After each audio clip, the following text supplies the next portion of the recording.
முருகன் பக்தர்கள் அனைவருக்கும் அன்பு வணக்கங்கள். என் அன்பு குழந்தையே, உன்னுடைய பூர்வ ஜென்ம பந்தத்தை பற்றி முக்கிய விஷயத்தை நான் இப்பொழுது உனக்கு கூற போகின்றேன் தங்கமே. நீ யாருக்கு சொந்தம்? யாரிடமும் சொல்லாமல் தனிமையில் கேள் தங்கமே. வீணாக குழம்பிக் கொண்டு இருக்காதே. வீணாக கலங்கி உன்னுடைய வாழ்க்கையை வெறுத்து போய் நீ உள்ளாய்.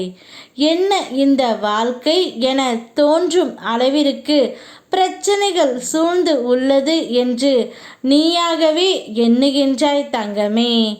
தாங்க முடியாத பிரச்சனைகளை நான் என் குழந்தைகளுக்கு ஒரு நாளும் தருவதே இல்லை.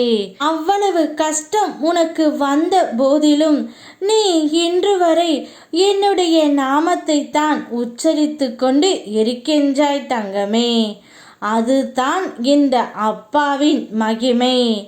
முதலில் நீ யாரு உடையவர் என்பதை தெளிவாக தெரிந்து கொள்ள வேண்டும். அந்த தெளிவு உன்னிடம் வந்துவிட்டால் நீ இவ்வளவு கஷ்டங்களையும் இவ்வளவு பிரச்சனைகளையும் நான் வேடிக்கை பார்த்து கொண்டே இருப்பேன் என்று நீ நினைக்க மாட்டாய். நீ யார் என்பதையும் யாருக்கு சொந்தமானது என்பதையும் முன்பே தெரிந்து கொள் தங்கமே. ஒரு அழகான பெரிய பணக்காரியான அதிக மதிப்பு உள்ள உடையை உடுத்தி ஆடம்பரத்தில் வாழும் ஒரு பெண் ஒரு கவுன்சிலிங் செய்பவரை காண சென்றாள். அவரிடம் என்னுடைய வாழ்க்கை ஒரே சூனியமாக இருக்கின்றது. எவ்வளவு இருந்தும் வெற்றிடமாகவே உணர்கின்றேன். அர்த்தம் இல்லாமலும் இலக்கு இல்லாமலும் வாழ்க்கை இருக்கின்றது. என்னிடம் எல்லாம் இருக்கின்றது. இல்லாதது நிம்மதியும் மகிழ்ச்சியும் மட்டுமே.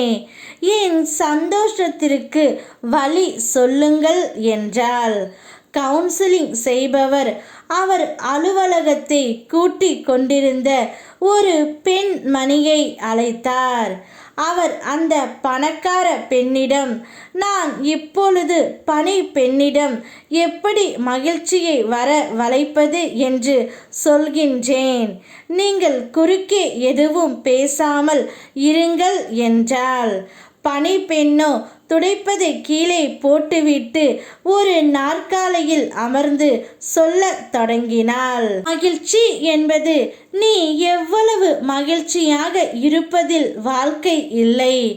உன்னால் அடுத்தவர்கள் எவ்வளவு மகிழ்ச்சி ஆகின்றார்கள் என்பதிலே இருக்கின்றது. மகிழ்ச்சி என்பது போய் சேரும் இடமல்ல, அது ஒரு பயணம். அந்த மகிழ்ச்சியை ஏற்றுக்கொள்வது அல்ல, அது ஒரு முடிவு. என்னை பின்பற்றி நீ என்ன வேண்டும்? நீ மகிழ்ச்சியாக இருப்பாய். நீ எனக்கு சொந்தமானவர். சந்தோஷம் என்பது நம் கையில்தான் உள்ளது தங்கமே, பணத்தில் இல்லை. பணம் இன்று போய் நாளை வரும். ஆனால் மகிழ்ச்சி மட்டும் என்றுமே நம்மிடமே நிறைந்து இருக்கும்.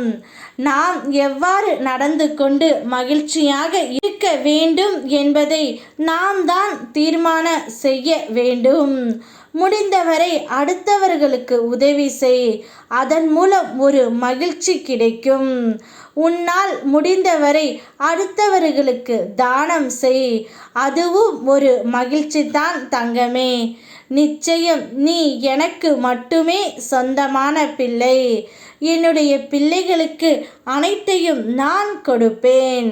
யாம் இருக்க பயமேன். ஓம் முருகா.